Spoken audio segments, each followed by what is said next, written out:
I'll get it, shouted my wife Sue, coming up the stairs. She was about to answer the doorbell. Apparently, she thought I was upstairs, not reading an ebook in an unlit room. I started to get up since I was only a few feet from the front door, but when she said she would do it, I laid back down. I've only lived here for a couple weeks.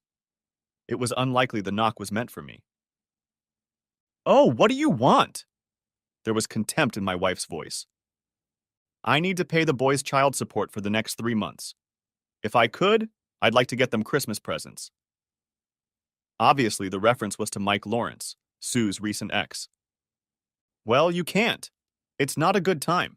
You can pick them up this weekend and give them presents then. Sue, be reasonable. You know I don't have a car. I lost my car when you fired me. Mike, let's not dig into the past. It's the past. We're divorced. You have visitation rights, and I'll make sure the boys are always available on that schedule. But they are getting used to a new man in the house. It will be confusing for them if you spend time with them too. Make arrangements for them to come to your new home. Well, that's just the thing. I don't have a home. I'm forced to go out of town. This is my only chance to see the boys. Please, we had good years together until you decided to move on. Let me see my boys. This will be my last chance for a while. I'm sorry, but no. I had to think fast. There was nothing common in what I heard. I couldn't imagine my wife denying her children a visit with their father. I stepped out of the foyer.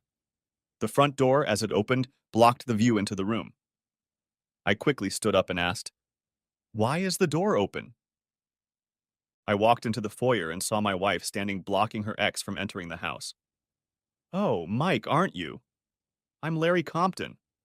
I'm sorry, I fell asleep and didn't hear the doorbell ring. Why don't you invite him in, Sue?" Sue looked at me as if I had peed on her shoes. "I'll handle it, dear," she said through clenched teeth. "Oh, I'm sure you're handling it.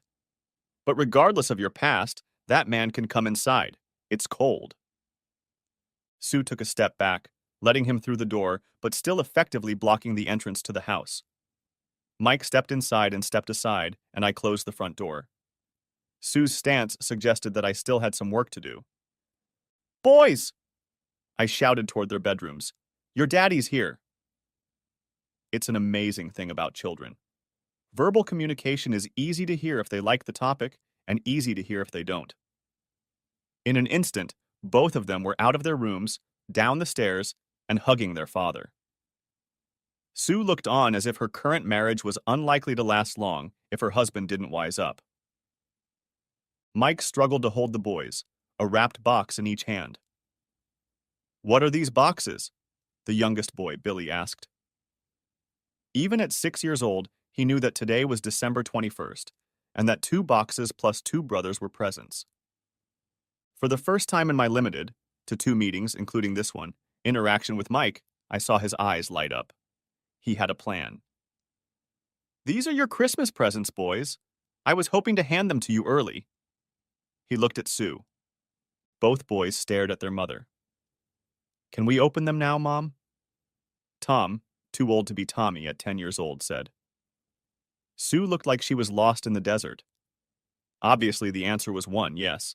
She didn't want to say it, but she couldn't think of anything else to say. I decided that since there was no way I could hurt myself more, she was already mad at me. So why not? "Sure, boys, that's a great idea. Why don't you go to the family room? Sue, could you make them some hot chocolate and give Mike a cup of coffee?" Nah. She knew she wouldn't look bad if she said anything else and smiled warmly. "What a wonderful idea. We can all sit around and watch them open it." "No, I think I'll escort them to the family room, and when you've gathered your drinks, I'll go back to my book. It's time for the 4 of you now." Sue hesitated, but turned and went into the kitchen. The boys went the other way, through the dining room, into the family room. Mike walked with them. I grabbed his hand. He turned to me.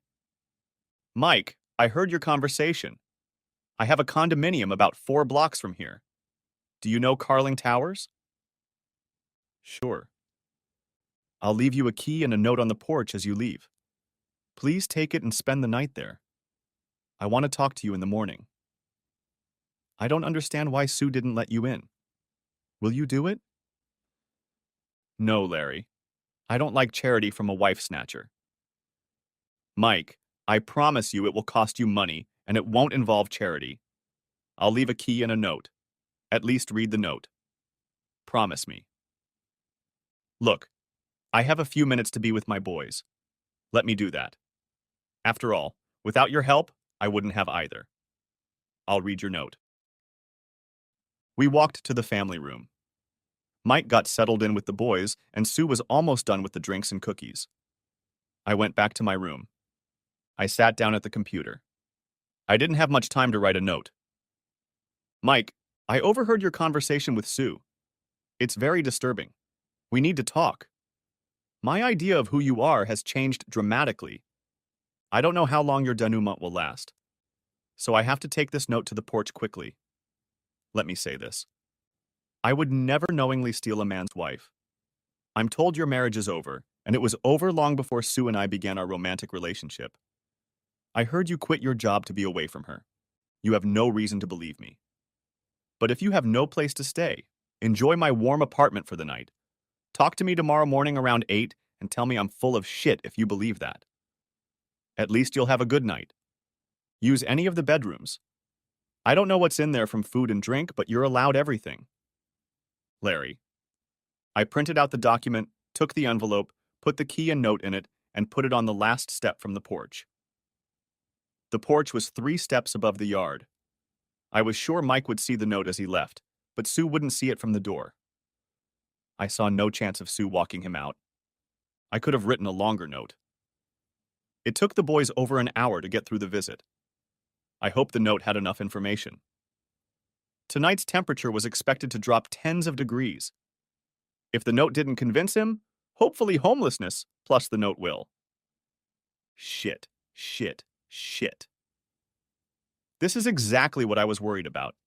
Sue is my second wife. We've only been married a few weeks, since the Saturday after Thanksgiving. Her divorce was finalized a few days earlier. My first wife and I met in college, she at Penn State and I at the Wharton School of Business. We fell in love, got married, and settled into a beautiful home in the country. We lived in Bucks County, Pennsylvania, but most of my business was conducted in neighboring New Jersey. My business is real estate development. I am great at raising money and bringing people together to revitalize neighborhoods in nearby communities such as Newark, Trenton, Camden, and so on. I have a gift for organizing these deals. We lived in affluence. Jane majored in education. She went to college because that was what you did after high school. She chose education because of her love of children. That's just a polite way of saying she was looking for a husband.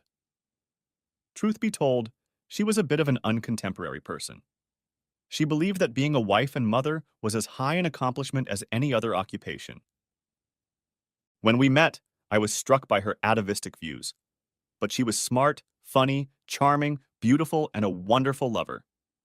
Add to that the fact that she wanted to be a mother and a homemaker, for me, and she was irresistible. We were the perfect couple. The problem was that I would often leave the house on Monday morning and return late on Friday. Week after week, with no end in sight. And then tragedy struck. And my wife and our daughter were murdered in our home by drug addicts in search of another batch of drugs. Our home had elaborate security measures in place, but Jane had not put them in place. She tried to set off the panic alarm, which led to the murder of my 2 beautiful girls. Because I was chasing success, I had no help. Because I was so successful, I needed to be there to help. My pursuit of success led to me not paying attention to her insensitivity to safety. My failure caused her death. It gnawed at me that I had chosen a 1950s marriage, more than half a century too late. Of course, that's what Jane wanted, but I let her live that life. In that era, people were safe at home. Jane and I created wonderful lives for ourselves within the walls of our home. Jane insulated herself from the harsher realities of our time. We lived in an affluent neighborhood with large wooded lots and houses standing far from the road. Our house was not visible from the road, which made her feel safe. It also allowed the drug addicts to feel secure in a robbery attempt. No one knew about the break-in until she set off the burglar alarm. This alerted the police, but caused the wild-eyed junkie to shoot her, and then our daughter. I was broken. All I had left was a job. I started striving for more, stronger and faster. I didn't seek a second wife. I didn't think it was fair. Instead, I used my wealth to find temporary life partners. I was happy chasing, catching, and discarding. It didn't work for me, but in the short term it was fine. Then I met Sue. The people in the lobby interrupted my musings. The boys were excited and wished their father a good night and a Merry Christmas. Sue was being polite and doing her best to get her ex out the door. Finally, she succeeded. When he left, Sue led the boys upstairs to bed. His eyes were red. He was on the verge of tears. I motioned to talk to him, but he squeezed past me. I said, pointing at him, "First step." He left the house and walked down the stairs, passed the envelope but stopped, stood a moment, turned, picked it up, tucked it into his coat pocket, and walked off into the night. There was nothing common in this visit. The night is very cold. His wife's ex-wife comes on foot, wearing a jacket hardly suitable for this weather. He just wants to see his children, and if it weren't for my intervention, he would have been sent away. I'll ask Sue for an explanation. She came down the stairs in annoyance. "Why did you go against my wishes to keep the man out of our house?" She didn't quite shout. Now I had a decision to make. She told me that her ex had quit his job. He said he had been fired. I was hoping to talk to him tomorrow. I needed to get as much information from her as possible. Should I tell her about my plans or go for the deception? When in doubt, lie. "What do you mean? How do I know you don't want the boy's father in the house?" I added in a tone similar in emotion and volume to hers. "You heard what I said." "Oh, that's what you think." In fact, I didn't hear it. I was asleep in my chair. The cold air woke me up, and I got up to see why the door was open. Her tone changed.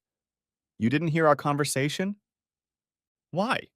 What are you hiding or trying to hide?" Her tone became defensive. "How dare you? I'm not hiding anything. I just thought you heard and knew that I didn't want him to come and invited him anyway." I shook my head, smiling. I spoke much softer. "You know me better than that. We need to tone it down a few decibels. Let's get a glass of wine, sit down and talk. If there's some reason you don't want your ex around your boys, I want to know more about it." I went to get the wine. I had a bad feeling about this. Everything was so wonderful. Sometimes things are perfect, but in my experience, nothing is perfect. I agonized for almost 2 years.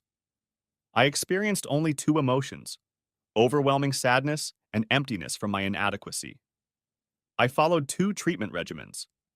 To get rid of the sadness, I worked insane amounts of hours, and to get rid of the emptiness, I found companionship. Being successful, I could find a companion whenever I wanted. Almost all the women I dated were content with 1 or 2-time affairs. I didn't feel guilty about using them because they were using me too.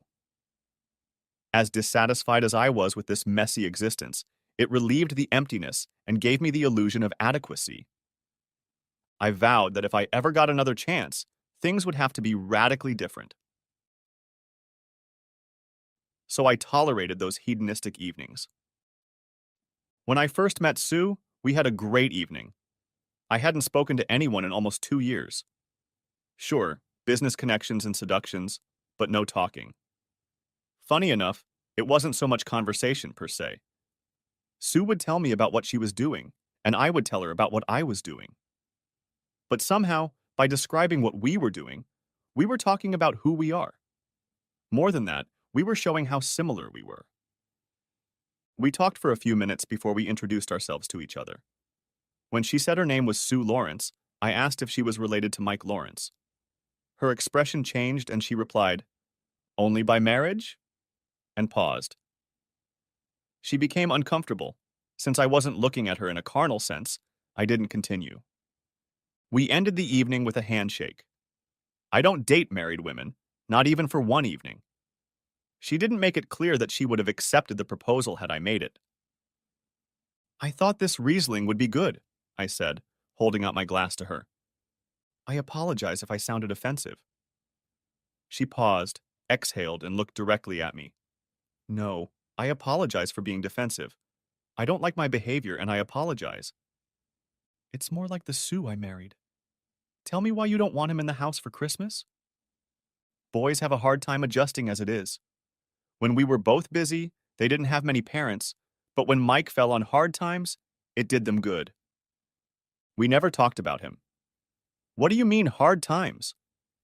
The reason I asked Sue if she was related to Mike Lawrence when we first met was that I was researching him as a potential business partner. Mike was a man whose skill set seemed useful to me. I had researched some of the best people in town. Mike was the best choice for me. Then there was Sue, and to avoid complications, I crossed Mike off my list. Sue continued. Mike was the manager of the Vegas casino, hotel, and area stores. When the casinos went into decline and the upscale town collapsed, he lost his job. The parent company wanted to move him to their top hotel in Las Vegas, but I had just been promoted to vice president of sales and didn't want to go. As a result, he was left with nothing he could do or had experience in, with a salary close to what he was making. Since he stayed, wasn't that a huge commitment for you and the boys? Huge commitment or sacrifice? That was the question. He always made more money than I did, and my promotion put me on the same level as him. My promotion was significant, and his demotion, well, it was devastating. He couldn't find his new role. And you fired him? Well, it was stupid, I said. I was asleep and didn't hear anything. Maybe she wouldn't notice. Yeah, he worked 3 levels below me and wasn't a salesman. We couldn't have handled it in a marriage, let alone a divorce. She paused for half a second. Damn, she'd caught my mistake. But she continued. Apparently, she had decided not to call me that. Damn. I'm trying to get her to be honest, and now I'm being told about something I said I overslept on. On the positive side, she has admitted to firing him. I suspect I would have said he quit too. Why show that you are callous to your new husband? On the other hand, I have to be honest if I want her to be. I wonder what she would think about the possibility of him staying to work with me. A top-notch casino manager, he has experience in all things casino, just the kind of person a real estate developer could use. He's already got something going on. Let him go. Her statement was too quick and dismissive. This was about getting rid of him, not helping him use his talents. I guess that was okay. She didn't care about him anymore. What about your boys? I don't know. I guess you're right. You and him working together scares me. Well, it does. I can't say I feel any different. But I've been limited in what I can do without a strong operative. Perhaps he is just that. There was a sense of rightness in her answers. She wasn't trying to deceive and, in fact, let me off the hook when she caught me being less than truthful. I needed to hear from her ex. I wondered if he would talk to me. He called me a misogynist. He thinks I had something to do with her deciding their marriage was over. I might not even find him tomorrow. Sue passed that test, but I missed my chance to find out more. She smiled and hugged me. You're sweet. I noticed it right away. This tough businessman has a soft core. It would be great for the boys if he lived here in town. If he's right for you, that would be even better. How did what she had just told me relate to my own memories? The first time we met, we made it work. She was wearing her wedding and engagement rings, so I didn't flirt. But we found common ground. I was relatively new in town and was here because of the recent decline of casinos in town. It was a fad, but the bad eastern weather had brought the big money back to Vegas. We met at a bar across the street from the headquarters of the manufacturing company she worked for. She was vice president of sales. I didn't get back to that bar until a month later. Of course she was there. She was ringless that time. We had a brief conversation about her marriage coming to an end. She was worried about herself and her sons. What did she say? I don't remember. I think there was a lot of emotion in her voice and the words were not so disturbing. I think she said her husband had lost his job. It was at a casino hotel. Then he was working for her. Why didn't she mention that? On the other hand, I can't recall us ever discussing anything substantial about her marriage. We talked about our future, not her past. Sue was the first woman I met who seemed to be able to heal the tear in my heart. The fact that Jane stayed home and lived for her marriage and child made her vulnerable. Sue had no such vulnerability. I was sick of one-night stands and a long line of nameless women. They didn't deserve it. Hell, I didn't deserve it. And until I met Sue, I just couldn't help myself. Sue was going to be my way back. I went from conquest to dating only one woman as often as I, or she, could. For us, the frequency of dating could be 3 days in a row and then not repeat for 3 weeks. During the time we were dating, on 2 occasions we managed to meet while on different business trips. I fell madly in love with both Sue and the very idea of Sue. She was independent, self-sufficient, goal-oriented, not to mention completely uninhibited in bed. Funny stuff, but that's what our relationship was. I was so excited to meet a woman who was so different from my late wife. The more I got to know Sue, the less I was tormented by memories of Jane. At first, it was all about our business side. Come to think of it. At first, I saw her as a great businesswoman who was interesting to talk to about building an empire. She took the first steps towards us becoming something more. She didn't need to be seduced. I was in a bad place. Was she doing badly too? Or was I a good step up from the underachieving husband? I'm good at what I do because I look at everything with jaundiced eyes. Are those really the eyes I want to use now? She has now admitted that she fired him after he told me he quit. What else? Sue, this is no way to celebrate our first Christmas. Santa left you a present in my underwear. Santa? And what makes you think such an act is my gift? She said, caressing him. Maybe you're the one who's going to get the gift. Well, I can see that this discussion is going to take a lot of time and effort. Are you sure you're up for it? It sounds like it's your job. I guarantee I can handle mine. We retired to the bedroom and made every effort to find out who had gotten the gift. Nothing could be found out, but by morning, neither of us had the energy left to look any further. Why are you up so early? Sue hugged me, and I couldn't get up without waking her. Early meeting. Larry, you don't know anyone who meets so early in the morning. What's the matter? Sue, I want to discuss a new operating idea. With my ex-husband.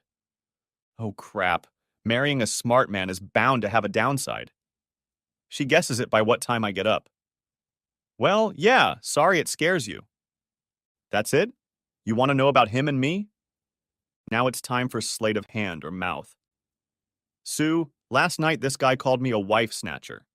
I don't think he's interested in discussing his past wife's marital problems with me. True statement. Of course, I was going to do my best to change his mind. Larry, you know that if you dig into our past, his story will be different from mine. What are you going to do then? You act like I want to find something wrong with our marriage. Why would I want to do that? Your ex knows everything I need to accomplish the grand regressive development that is the old casino district. Don't worry about it. She didn't seem satisfied with that less than complete answer. I decided it was time to kiss her goodbye and see what I could learn from her ex. And she asked me what I would do when I realized that his story and hers didn't match. The question was very important because there was no way their stories could match. Even if they tried to tell the same story, they wouldn't succeed. So, since they have different interests, I know I'm going to get different stories. What am I supposed to do? Start a new marriage, doubting my wife. Maybe I'm better off not knowing. Well, that's just silly. Sticking my head in the sand gets me in trouble. Head in the sand is face down and ass up. I can imagine what I'm subject to. How can I justify not knowing anything else? I'm stuck. I don't want to know more and am compelled to know more. I keep coming back to the fact that I'm successful in business because I'm a skeptic. I don't take anything at face value. On the other hand, how can a new marriage be successful because of skepticism? One thing I pride myself on is determination. And this back and forth thinking is nothing decisive. Shit, or get out. I entered the apartment through the door connecting the garage and laundry room. This open room adjoined the kitchen, where Mark sat at the table drinking coffee. There was an empty silverware plate on the table. Apparently, he had found something for breakfast. "Good morning," I said, trying to sound as chipper as possible. He stared at me. "Good morning," without enthusiasm. "You'll forgive me. I have an intense hatred for you that spills out when I try to be grateful for the last 12 hours. Okay?" I asked rather than said. "Let me start like this. I never had a relationship with your wife until she stopped wearing rings and announced that divorce was around the corner. If you think otherwise, then we need to work on how I can convince you that what I'm saying is true, or how you can convince me that something else is true. Agreed?" He looked stern but not withdrawn. "You're making me nervous standing here. I know adversarial meetings. Get some coffee, sit down, and you and I will try to figure out what we need from each other. Do you agree?" I didn't answer. I poured coffee into my mug and sat down. He's experienced. His face warmed without a smile. "That's better. First of all, I can't thank you enough. Sue wasn't going to let me see my boys, and I'm leaving here tonight. I only have a couple dollars left and a small personal credit card, almost maxed out. I was worried about how to get to the motel and whether the card would allow me to spend the night. If not, I was walking to the airport. No matter how cold it was, I could freeze to death. You're a bright, successful guy. How did you get into this situation?" I could see the wheels turning. He pondered what to say. "Before I answer, let's shake hands and agree to be honest with each other. I won't hold you to your first statement. You made it before we agreed." I immediately extended my hand. "I swear I will be honest with you. My earlier statement still stands. I now give you my word that that statement was true as well. It may take us some time to believe each other. Liars swear to tell the truth. But this is a great start. I thank you for the offer." We shook hands. A very firm handshake from each of us. We looked at each other as if that might help us see the truth. An observer might believe we were both honest. I wasn't sure, and I knew he felt the same way. But it was a start. I kept looking at him. If he doesn't play poker, he certainly has the face for it. He continued. "I don't want to talk about why I'm here. I'll tell you the last verse. I've been unemployed for almost 2 months. I rented a cheap apartment, was 1 day late on my payment, and the landlord wanted to kick me out. The move involves all my money. I really want to keep my sons, but I can't let my life fall apart further." "Your life fell apart?" "Look, this is embarrassing. I won't go into details. I fell apart when I lost my job." He said it with air quotes. I needed support, and this bitch stuck a knife in my back and started trading as fast as she could. I decided to be honorable and did too much to take care of my sons, and was left with nothing and no income. I was a brave martyr, drowning in equal parts self-pity and Tanqueray until the weather turned cold. I didn't realize people had a limited sense of humor about those with no income or possessions. You are an enigma. You don't know it, but in my work as a developer, I do a lot of due diligence. I want to take on a huge project in the casino district. As part of that project, I'm going to need a partner. I have checked out several people who have held high positions, and you were one of them. I was very impressed with what I learned. People like you don't usually become homeless." His back straightened. "Screw you. My type doesn't usually have his wife stolen. Your type does." He's so serious that I have to remember it's not a lack of emotion, but the ability to mask it. "I see. I apologize for that. We should leave it alone. I accept that. You are free to question me, but I continue to assure you, I pursued the woman who told me she was no longer attached to him." He shook his head. "She filed for me right before Halloween, then fired me 2 days later. I didn't contest it, gave her almost all the material possessions, and the boys all my share of the money. The divorce was finalized in 30 days. Unless you started stalking her in the early days of November, she was very much married." From the look on his face, he's telling the truth. I have to tell him my truth or he'll leave. I wasn't wrong in my calculations. This is the guy I need. We met right after the first of the day. It was just a meeting between coworkers, no different from the way you and I met. I saw her again about a month later. She wasn't wearing a ring. We dated as a couple since March, and in April we became lovers. A whole 6 months. She was planning her exit strategy, and I'm not sure you weren't planning with her. I'm not going to repeat the mistake of last night. We swore an oath of honesty. I'm going to be honest. Mike, I'm looking at the opposite side of the same coin. Why was she holding on to her marriage and at the same time pursuing me? Could there be a legitimate reason? He heeded those words. It could mean he'd bought it. It could mean he was mulling it over. Let me switch.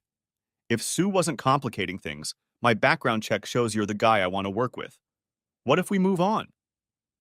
Why the hell would I want to work with you? Well, in order of importance, I'm here in town, and so are your guys. And then there's this opportunity. You can make enough money in a few years to become a rich man. We can develop a big chunk of the city in different ways, each supporting the other. As I spoke, he leaned forward. The idea intrigued him. A lot. Think more broadly. Why develop individual sites? Develop the city. Bingo. I've hit the mark. He's really passionate about this. I can get to know him professionally. Then I can learn about Sue and him. No one has ever taken on a project of this magnitude before, but I like the sound of it. Can you give me a concept to sell? His eyes lit up. While the city was declining and the casinos were deteriorating, I've been thinking a lot about what I could do. If you give me a month, I can prepare something official. Let me ask you, how much would pay for such a job? Well, that's the thing. Now it's a concept, and in my business, you don't get paid for concepts. I would suggest that you live in this apartment rent-free. I will provide the car. I will pay your expenses and say $1,000 a week. When we have a concept, we'll enter into some sort of partnership, say 60/40ths. His expressionless face changed to pure anger. I apologize. But you took my family away from me, and now you're going to pay me pennies and expenses to develop your business on your word of honor of great rewards.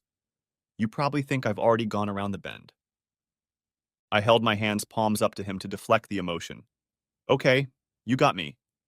Trusting me, with air quotes, is not going to be on the list of things I expect most from my partner. I'll contact my attorney. I will ask him to draw up a contract. I'll provide what I've outlined for now, and you'll retain ownership of your concept. When we meet to analyze it, we'll decide on a partnership. Larry, this is crazy. I have to tell you that I don't like you and I don't trust you. You're talking about a partnership equal in commitment to marriage, and by the way, that's why I don't like or trust you. He paused, shook his head, sighed, and looked directly at me. And yet there's an appeal to that. Tell me why me and why now? Don't pout my ass. Tell me straight. Look, I saw your sons' faces when they came to you. I also saw your face. I realize that if you have a chance to be in the same city, you'll do anything to be with them. I have a feeling about you. You really were my choice until I started having an affair with your ex-wife. I hate to say it, but your story is truer than hers. Maybe we're not contradicting each other. Mike, I have to determine if she and I were made for each other, or if I was a convenient stepping stone on her way up. It couldn't be more personal. I'm sure I can work with you. If it turns out she did you wrong, can you get over her betrayal of you? He smiles. It's a, I know something you don't kind of smile. Sure. Screw it, I promise to be honest. I know she has no chance of not betraying me. Does that mean you betrayed me? Not necessarily. Her betrayal is a fact. Yours is a question. If I realize you've betrayed me, we're in trouble. I liked that. Then, to be honest, I don't see a problem. We looked at each other and silently decided that this was the most appropriate place to end the discussion. I decided to go back to discussing business. Can you tell me about your concept for developing the city? The same twinkle in his eyes as when I met my sons appeared. You've seen the writing on the wall for almost 2 years now. Casino gambling couldn't work here with the scale of development we had. It was a vicious downward spiral. We couldn't attract big enough money. Gambling became smaller. Famous entertainers stopped coming. Expensive stores and restaurants couldn't survive. It was like a train wreck in super slow motion. Bleh. During that time, I was trying to think how the neighborhood could be saved. I had a great concept. Unfortunately, it has nothing to do with gambling or hotels per se, so my company just laughed when I brought it up.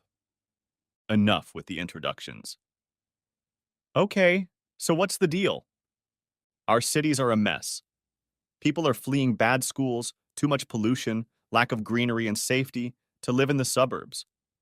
But the suburbs have their own problems too. So what will it take to get people to live in the city again? He counted on his fingers. 1. Great schools, not good or above average. Great. 2. Safety. I mean, being able to walk around at 2 in the morning with a handful of money and not get mugged. 3. Structure appropriate for life in the 21st century. You can do it in a compact neighborhood, but you can't do it in the suburbs. I beg your pardon, but those 3 things are much easier said than done. Talk about pie in the sky. I don't think so. We have to change expectations, but let me put it together, and I think you'll agree. I don't know if I believe that, but he certainly does. After all, the idea doesn't have to work, it just has to sell. The question is, can he give me enough to sell it? As strange as it is to say it, I think our personal problems can be solved by working together. I have to say, I like it a lot. His face frowned slightly. That's an odd thing to say. Obviously, he's not as sure as I am. I left feeling good about it. I put Mike in touch with my office and arranged for a rental car, office, staff support, and all the details so he could start work immediately. We agreed to communicate often but not meet formally for 30 days when he would have an offer. In the meantime, I had to decide what to do with Sue. Obviously, she had lied to me. If she didn't admit it, we were in trouble. The first thing to do was to find out if she would tell the truth. I surprised Sue by entering the house a little after 11 o'clock. Wow, you're here early. What's up? I decided to take my wife out to lunch. The boys have a half day of school today. That's why I took the day off. I have to pick them up. Could you have lunch for 4? Sure, but I want to talk to you about Mike. She immediately went blushing. Damn, why couldn't I wait until we could talk to bring this up? Larry, that's a great suggestion. Let me give you a little warning. I haven't always been honest with you while we've been dating, you might say. But I promise you that everything I've said has been closer to the truth than not. I love Mike very much, but I've loved you more almost from the first time we met. I owe you an explanation for that and why I did what I did. Will you promise me that you'll listen to me? I smiled widely and visibly relaxed. She's going to tell me everything without even suggesting it. That's a great sign, and we're going to be fine. Of course, I wasn't so wrong about her. Sue, it sounds like this is exactly the kind of conversation I want to have. I'm looking forward to it. We got in the car and went to get the boys. With the 4 of us left, we went out for pizza, and what else? I temporarily disengaged myself from the conversation. My thoughts were wandering. What could she be telling me? How could I possibly believe this? She's the VP of sales for a reason. She can slip you shit and make you believe it not only smells good, but looks good too. Now she says, I lied, but for the greater good. It could be true, or it could be another lie for her own good. How can I tell? She's also smart. She has to know that if I catch her in a lie, she's in trouble, or our marriage is in trouble. So she has to come clean or pretend to come clean. Cynicism helps me in business, but is now the time to be cynical? We just got married. We're so right for each other that maybe she just fell in love with me and had to find a way to quietly let him down. That's the scenario you want to believe. That's what every sucker thinks. Larry, you're an idiot. You thought she gave you the right answer, and now you think it was a contrived answer. Cynicism is one thing. Indecision is another. Sue suggested that we wait until the boys were tucked in for the night.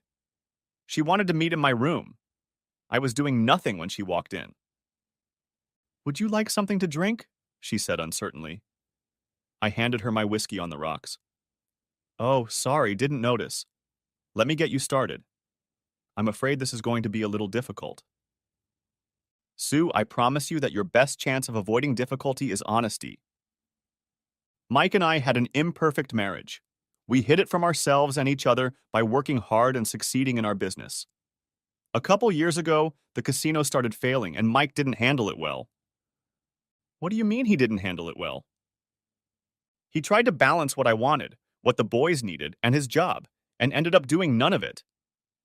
Of course, he was right to choose those priorities. Not really.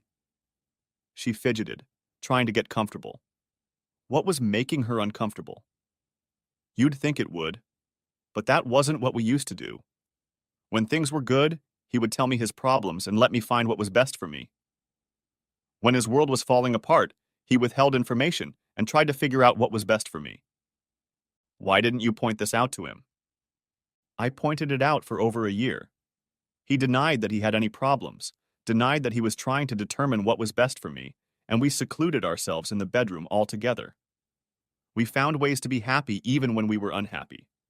The problem was that he kept us from facing the big problem, and it was consuming us more and more. A big problem? An imperfect marriage? The big problem was that we were compatible, but we never loved each other. Think about you and me. We're having this conversation, engaged with each other. Mike and I never did that. Was that before or after you and I met? Before, I was just getting to that point. That's the part I'm really not proud of. The first night I went to blow off steam, I thought it was completely innocent. I really convinced myself that I just needed some alone time and that's all I was looking for. And then I met you. Was that your first night out? It was in the sense that I wasn't forced to be away from home because of work, but decided to be alone. That encounter convinced me that I wanted to get to know you better, and the next time we saw each other, I took off my rings. Why, Sue? Can you tell me why you said your marriage was over? Larry, I don't know how to describe it because I don't have a consensus. On the one hand, I would say I want to be what Mike was and I want to help him get back to that. On the other hand, I'd say you've knocked me off my feet. I found the man I've always been looking for, and poor Mike has been sidelined in my life. She looks me straight in the eye. Her posture tells me she's telling the truth. After that night, I tried to make Mike realize we had to take matters into our own hands. I was promoted to vice president, and I thought it made sense to build all of our actions around that. I even suggested that we might have to live apart for a while so he could find the right job. But he just pondered. He and I were good together. Not great, but good. Plus, we'd been together for so long and we had boys. I didn't want to let that go. But I saw that you and I could potentially be together. I knew I would let it go. There's a lot packed into those words. Too much time had passed between the time she took off the rings and the actual divorce. Were you lying to me or to yourself? Were you telling us both what we wanted to hear while you were deciding the best course of action? Larry, I have to say it looks that way, but it was unconscious. Mike and I had a great relationship. He was the love of my life. Then he stopped being. It happened over the course of a few years, like I said. You can't just turn it on and off. I thought I was protecting him. Protecting him? He was lost. The hotel had been tampering with him for a year. First, they agreed to change his job and keep him on a tenth of what he was making in the good years. Then they backed off on that. He ended up trying to do a sales job he wasn't cut out for. He said he was reinventing himself, but he really wasn't. His heart was out of place. We were falling in love with each other, and I had to give him time to realize he was on the wrong path. I was letting him down gently. Until you fired him? He couldn't work 3 levels below me since we were going through a divorce. As harsh as it was, I did the kind thing, to get him to move on. And now what? Nothing has changed. We've grown to love each other. I was in no hurry to tell my husband. I hoped I could keep from hurting him before moving on. For years, whenever I had a problem, I consulted him. I had no one to point out the obvious. You can't end a marriage and not hurt someone. But I did end it. We are married now. My choice is obvious, even if I executed it poorly. You told me you didn't talk to him, and now you're telling me he would have been your counselor. We didn't talk. I said that if I wanted advice on how to fail my husband, my choice would be to talk to him. It didn't make sense. It didn't make sense to avoid talking to him all these months. Words couldn't change anything. I told him. I'm sorry I avoided it. We looked at each other, not assessing where we were, but rather assessing that everything had already been decided. She's right. She should have told him sooner, and I don't think the delay matters. What matters is that she told him. I reached for her and we hugged and then kissed. The physical act would show that I accepted her words. After all, it might be true. She really does love me. At least for now. There's a reason they say love is blind. The facts are clear enough, and they point to Sue playing around with two men while she decides which one is better. But her story could be true, and that would be better for me. Love requires trust. Common sense says trust but verify. Sooner or later, I have to stop weighing both sides. Am I in or am I out? It's been a month. Mike wanted to be left alone, and I left him alone. I couldn't wait to give him a chance to develop his thoughts. During that time, I contacted almost 100 people I did business with to tease this new idea. I'm good at teasing. Almost every one of them wanted to call again. My home life was very good. I left that alone too. Sue and I enjoyed life in a way that I could never even come close to with Jane. The fact that we were both in sales allowed us to support each other, offer advice, and best of all, genuinely enjoy each other's successes. Our passionate discussions often led to passion in the bedroom. Persuading the vice president of sales to do something out of the ordinary would be very appealing. But she didn't really need to be talked into anything. She usually brought it up on her own. One place I didn't do well was in establishing a relationship with her sons. Don't get me wrong, they are great boys. Maybe it's because they are boys, but they seem to prefer their father's company. Sue came to me one Saturday morning after Mike picked up the boys. Larry, I need to have a serious talk with you. That sounds ominous. No, not really. Although I really want to hear your advice and I'm afraid of what you might think. Oh, so it's not ominous? Let's go sit in your office. Sue has a habit of taking difficult topics in my office. It's as if she thinks if I'm more relaxed, I'll be more receptive. She may be right. We sat down and she got right to the point. I talked to Mike about boys. You can see that they prefer to be with him. Sue, you've seen me. I do my best to make them comfortable with me. I have to say, they are wonderful kids. I think we're making progress. Yes. In a way, that's part of the problem. If they were to list their favorite people, Mike would be unequivocally number 1, with you in the top 10. And me? Maybe in the top 50. They see me as the bitch who ruined their family. They're just boys. Give them time. You're a good mom. Maybe, maybe not. Here's what I think. The boys prefer Mike.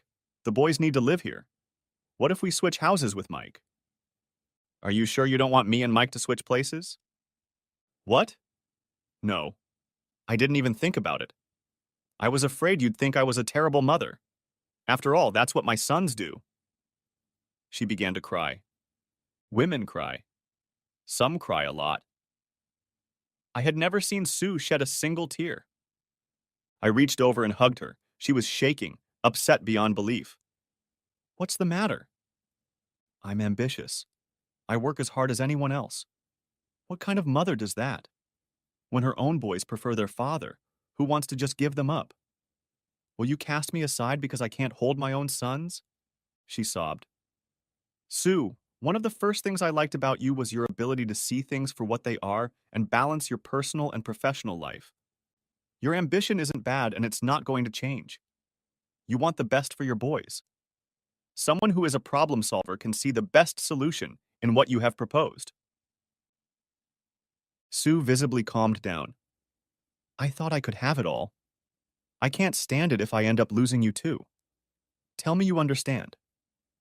I understand. I really do. It cost you a lot of effort to say your boys are better off with their father. I think they are. We're in this together. And if we never break that, we'll be fine. We were still in an embrace, but she relaxed. We were at peace. I called Mike and suggested we switch. He was over the moon. He surprised me by saying he wanted me to come over to his apartment on Wednesday and see what he had prepared. He wanted to start at 8 a.m. Ugh, these workaholics are always too eager to get down to business as soon as possible. As I pulled up to my once-and-future apartment, I decided not to pull into the garage. Today, it was Mike's residence. I walked over and knocked on the front door. It felt strange knocking on what was and would be my own home. Mike walked quickly to the door. He was ready to go. The door opened and he began his speech. I have several sketches, including a few that I made myself. I didn't want to give one person enough information to show what I was planning. There is nothing like what I'm going to show you anywhere else. You will be thrilled. Lord help me, it's 8 o'clock in the morning, and without any introduction he's getting worked up. I need to slow him down. Hi to you too. I'm fine, thanks for asking. Sure, I'd like some coffee if that's okay with you.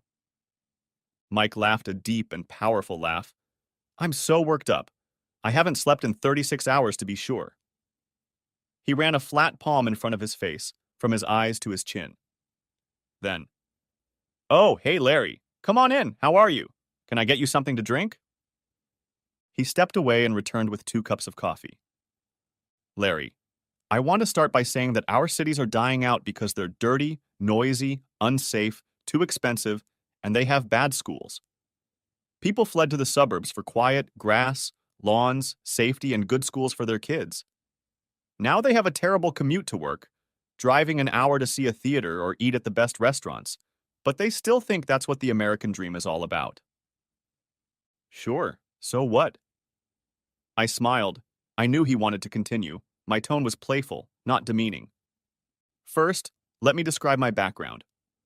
When my hotel was falling apart, I asked myself, how is the city different from everything we provided at the hotel? One thing that came to my mind is that in the city, services are regulated, but very loosely. We, on the other hand, have the ability to customize many things so that they are run by the owners of our complex. Okay, what does that mean? We've left too much to the government. I'm not saying this as a political statement, but as a practical one. Education, security, and everything else. The government's role is terrible. Worse, they blame us for their failures. We had standards in the hotel, the stores were independent, but operated to my standards. We should be the same. No wonder you're delighted. You've reinvented civilization. Larry toned down the sarcasm. It's simple. Everything I recommend already exists and is in use. The difference is that we're doing it for the public, not to the public. Everyone pays for the services. Everyone benefits from them. They are privately run. If they make a profit, they prosper. If not, they cease to exist. He walked over to a large blueprint of the parcel of land I was about to purchase. It showed 5 square blocks surrounded by a wall. It had 2 gates, one on the north wall and one on the east wall. These were the only 2 roads that exited the walled area. All others ended within a couple hundred feet of the wall. Mike began his explanation. This area is unique. It's an adult playground built around 2 huge casino hotels. The casinos are 4 blocks apart in the northeast and southwest corners of the space. There is a block around the perimeter, most of which will be demolished. There will be a park around our little village in town. Mike went on to describe the walled village within the city. All traffic within the walls will be driven by driverless cars, which can be private or shared. Casinos, hotels will be converted into condominiums. Many of the surrounding buildings will also be converted to condominiums. Family-style restaurants are envisioned for families of working parents. He was right. It was simple, possible, and most importantly, sellable. I was fascinated that automobiles existed to run the city without a driver. His scheme was so well thought out. A person could own his own car that only his family could use. A person could own his own car, giving him priority in line, and also provide that car to others. A person could pay more per mile and get priority in line even if they did not own a car. A person could pay the minimum amount but still have to wait longer for a car and possibly ride in the same car. When not in use, the cars were returned to the shared garage for cleaning, charging, and maintenance. Driving was simplified because all the cars were driverless. Mike, I have a million questions. What does walled off mean? We still need to work out the details, but 20 to 25,000 people will live here. We have to provide reasons for them to come and live here. The first reason is security. There will be no regular vehicular access to our village. Groceries, mail, and such will be delivered by carrier pigeons. Mike walked over to one of the drawings. The southwest corner is for carriers like FedEx, UPS, and the U.S. Post Office. Entrance is via a ramp to an area under the village. Parcels are sorted and most are sent home in a car that takes the resident home. It should be an interesting stunt. We're working on it, but it's not that complicated. People in the village will be given an identification card. They can also use an app. When you want to leave the house, you send a car. Depending on how you arrange with the car service, the car will arrive within a few minutes. While you are out of the house, you are notified that you have packages, giving you an approximate time when you will be home. You decide you need groceries, you use the app to order what you want, and they'll be waiting for your car at home too. How can this be done? Why isn't anyone doing it now? We're too spread out. People own cars and need them to travel long distances. We're living in the past. I don't think we like it much, but that's the American dream until someone shows people a new dream. Visitors? Mike walked over to another blueprint and said, "There's a visitor parking lot in the northwest corner. There will be several multi-level parking lots, depending on where you're going in the village." What about the schools? It sounded to me like people were leaving for the suburbs because the city schools were so bad. We will have private schools for all residents. Part of the reason to come to this new city will be safety and schools.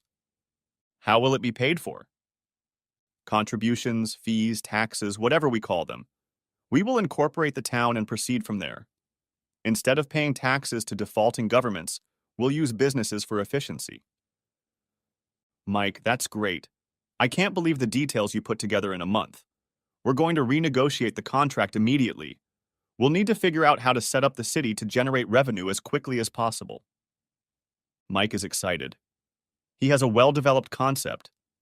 There are tons of details to work out, but this project is what he was meant to do. He's found his element. I figured our meeting had gone well enough that he could give me some honest personal information. So I asked, "What do you think about the change of location?" He laughed and, if I may say so, perked up even more. "Larry, I have to say that a few months ago the end of my life came. I lost my job, then my wife, my kids, and my house. My self-respect had dried up, and I was about to take a dead-end job that would drown me in mediocrity.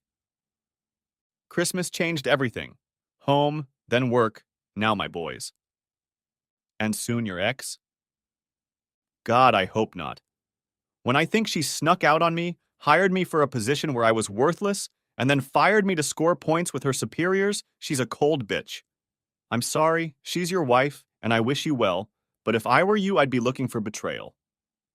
Mike, let me ask you, have you ever known Sue to cry? Is she the kind of person who might cry in certain circumstances? Of course. Say someone dropped an anvil on her foot. Well, if it was dropped from some distance, she'd probably cry. Why do you ask? When she asked me about the light switch in the house, she cried because I might have thought she was a bad mother. Larry, be careful. She destroyed her home to find another man. Her kids are getting in the way of her having a good time, so she's chasing them away too. Do you think the tears show she cares? No, I think not, or I wouldn't be asking. I don't want to call you a sucker, but get your head out of your ass. She made a bid, and now that 2 future draft picks have gone to another team, the deal is done. I know you're probably right, but she's a good fit for me. I've been pining for the love of my life for nothing. I knew I would never find another, but instead I found the opposite of my lost love. We fit together. Even a month ago, I didn't think I could say this, but you both have my blessings. I sincerely hope everything works out for you. I hope you don't have any interruptions. She's shown she knows how to bargain. I decided not to argue with him. We spent another 2 hours going into the details he had worked out. When we were done, I was on my way to share the exciting news with Sue. On the way, I was immersed in reflection. He was right about the tears, but I hoped it didn't matter. Sue was like me. She loved battles and victories. Now she and I are insecure about getting to know each other. I think she's afraid that I see her as a woman who will leave me if I get in trouble.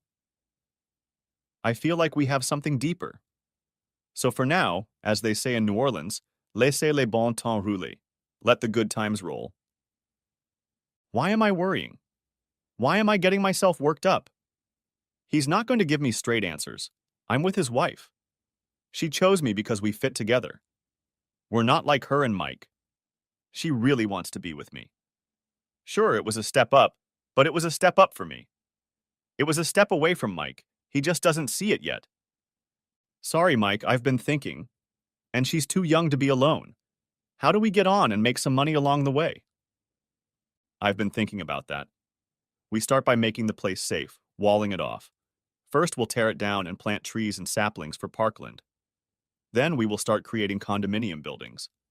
When we get far enough along, we can start selling condos. I don't know what far enough means. That's your job. Then there's infrastructure, I asked. Infrastructure? We'll need to buy, maintain, and operate a private car system. He immediately replied, No, the car system will be owned by private individuals and some entrepreneurs. We would like at least a couple to compete with each other. If the system is owned by the public, we'll all share the risk. With private ownership, the owner takes the risk and gets the reward. Think of a driverless cab. What about grocery stores, dry cleaners, restaurants, and so on and so forth? The old casino is being turned into a shopping center. It can have all that stuff in it. We'll be leasing that space. Pretty standard stuff. It should go easily, and it could also start providing early cash flow. Oh, but it's not standard, at least not all of it. Consider this. Mr. and Mrs. Resident have 2 children. They live in an apartment above the old casino. Mr. is a stockbroker and works outside the city limits. Mrs. is a travel agent and works from home. Their 2 children are in 2nd and 4th grades. Today, they never go to a restaurant. By the time you get the kids in the car, drive, find parking, and get to the restaurant, it's already bedlam. What they can count on in this new city is this. The school drops the kids off at the children's condominium entrance. Most of the children are picked up by various daycare workers. Some go to the transportation stop and wait to be taken home. Mrs. Resident drops the children off at daycare 3 days a week. She can work later, and this allows her to get clients on the West Coast. Mr. calls and says he will be home at 6:30 p.m. Mrs. calls the family restaurant and orders dinner for 6:45. At 6:20, Mrs. gets a car that takes her to the entrance nearest the daycare center. She picks up the children, and they all drive to the restaurant. Mr. has a car. He drives it to the parking lot on the perimeter of the inner city, locks it, and the driverless car takes him to the entrance nearest the restaurant. Everyone arrives around 6:30 p.m., sits down, says hello, talks about their day for a few minutes while he drinks a martini and she drinks a V&T, then dinner is served. All 4 of us head home at 7 o'clock. Are we going to be able to do all that? It'll be hard not to. People don't take their kids with them because of the hassle. Now, for 2 working parents, eating out will be less of a hassle than eating at a restaurant. No groceries, no cooking, no cleanup. The kids won't be bothered because there is minimal time involved. It's simple. Also, since a lot of them go there on the way home, the menu can be simple. Meatloaf, PB&J, hamburgers, hot dogs, and it will keep costs down. I don't know how long we talked, but for every question I asked, he had at least the concept of an answer. I don't remember ever getting such a high from discussing business issues. I wanted to celebrate with Sue. While I called her, Mike brought drinks for him and me. Sue, put on some nice clothes and make a reservation for 8 p.m. We're going to celebrate. Mike was coming back into the room and I saw how drained his face was. Holy shit. There really is a big hole in this partnership. Sue, hold on a minute. I put my hand on my phone and asked if Mike wanted to join us for dinner. It was crazy, but I figured it would be more polite that way. Well, if by we you mean you and the serial killer, then sure. If by us, however, you mean my wife, then you must be kidding. I held up my hand for him to pause. Sue, I'll be home around 7. See you then. Bye. I disconnected the call. What a day. There would be at least 20 different developments in this project. There's a fortune to be made from this. My euphoria was only drowned out by the fact that my partner's ex-wife had made it impossible for him to have a relationship with my current wife. The fact that these two were the same person meant that trouble lurked, but who knows where? Perhaps because he wants to lull me into a false sense of security. When the project is up and running and I can't afford to lose it, he'll trigger it and take her back. No, that's not going to happen. That's paranoia. Maybe we'll have a slow launch. While I'm underground all day, every day she'll find herself a different Mr. right now. That's paranoia. That's enough. I have to get out of the game. I love her, and she's my wife, who, by definition, I trust. Or not. I can't be haunted by the fear that she's looking for an upgrade, and I'm only temporarily fulfilling my role. Whether Sue was getting ready to go out or planning a seduction, it was hard to tell which. As it was, she could make the dead rise, or at least some of them. I saw it as an opportunity. We loved French food and wine. We made reservations at Maison de Vieux Car, a restaurant that served French and Cajun cuisine. The food was great. Even better, the conversation was encouraging. As we left, we summed it up. Larry, I've never in my life seen a man so excited and nervous at the same time. What's the matter? I looked at her and forced myself to smile. Sue, I'm trying to trust you absolutely. It's hard.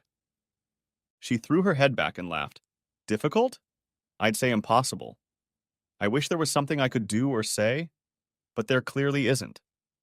I should have hastened the end of my marriage. But come to think of it, I dissolved it after all. What can I do now? Well, I'm sorry. I meant to say that was a rhetorical question. I can live every day to prove that we're a team. I'm sorry Mike lost it. I'm sorry that I decided I couldn't stand his discouragement and moved on. But I did. Now that we're married, I want to prove daily what you want to know. Unfortunately, there is no other alternative.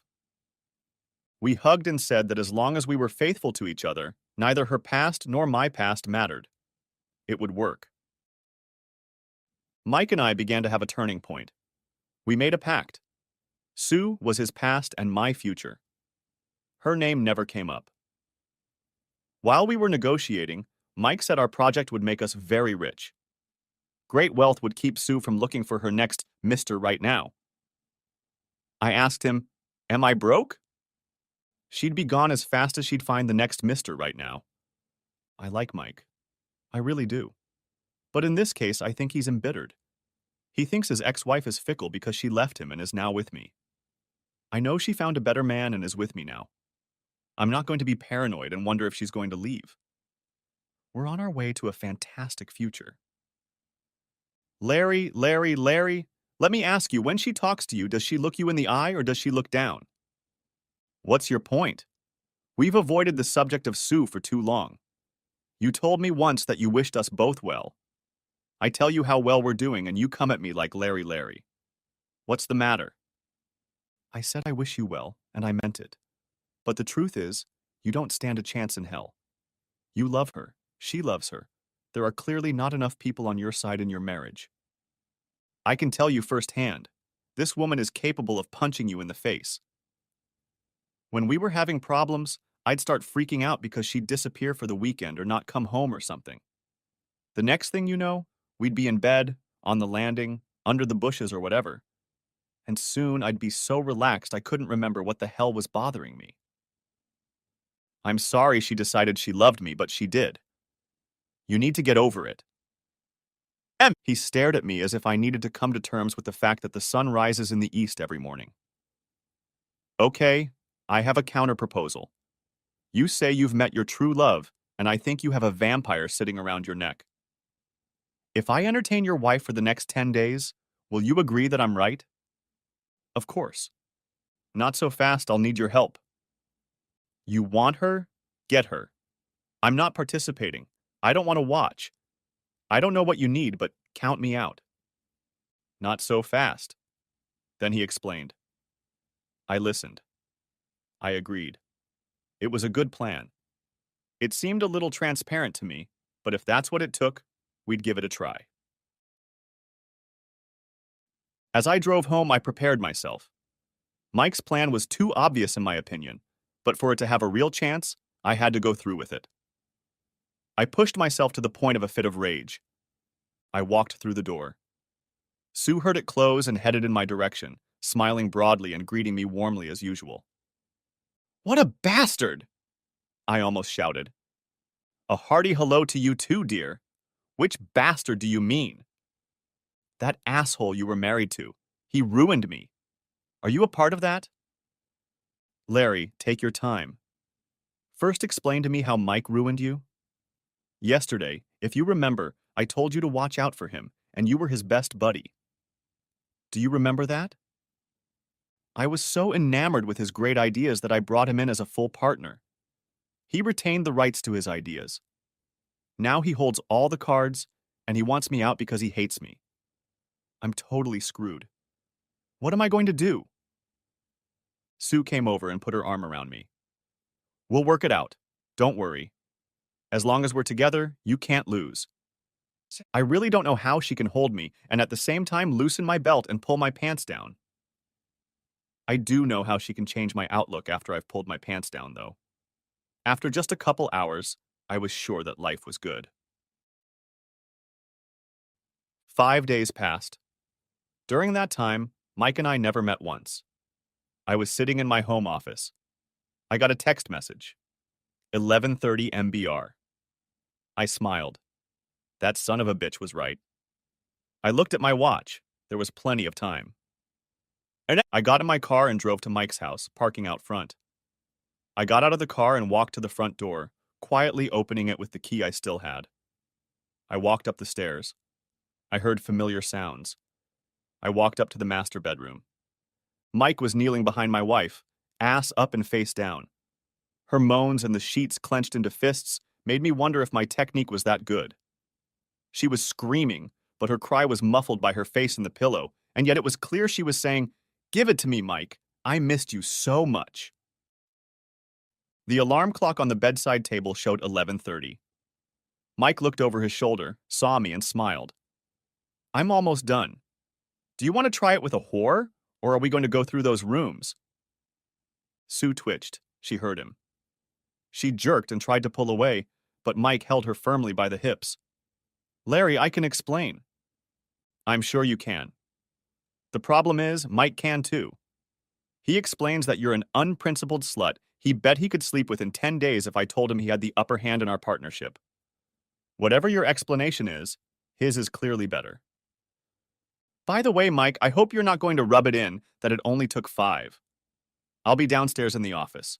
When you're both in decent shape, we can talk downstairs. I heard movement upstairs. It seemed the shower in the master and guest bedrooms were being used at the same time. I suspect I was keeping the showers from being used together. Mike came down first and joined me in what used to be my office. He smiled. You timed your entrance well. I was done and she wasn't. She started babbling at me as soon as you started down the stairs. I told her that whatever she wanted to say, she could say to both of us. Mike, you know, all things considered, I wish things had turned out differently. She and I are really good together. Even though I knew everything, I was more than sad. Well, you're new to being dumped by her. You'll feel differently after a while. We were chatting about our project and then Sue showed up. She was dressed but not wearing makeup, and her hair was still damp and gathered in a ponytail. Mike and I sat on either side of the room, and she could only look at one of us. She turned her back to me. Mike, I knew we were supposed to be together. As good as Larry and I are, you and I have all this wonderful history and two beautiful boys. She paused, and I could see her shoulders shaking.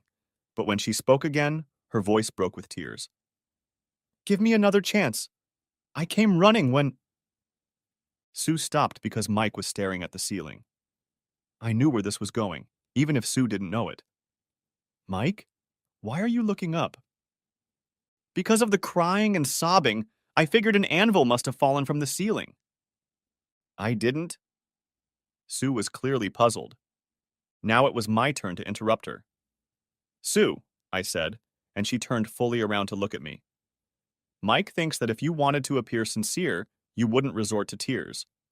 Although I have to say, you're pretty good at them. Mike spoke behind her back, causing her to turn around again. Masterful, but all in vain.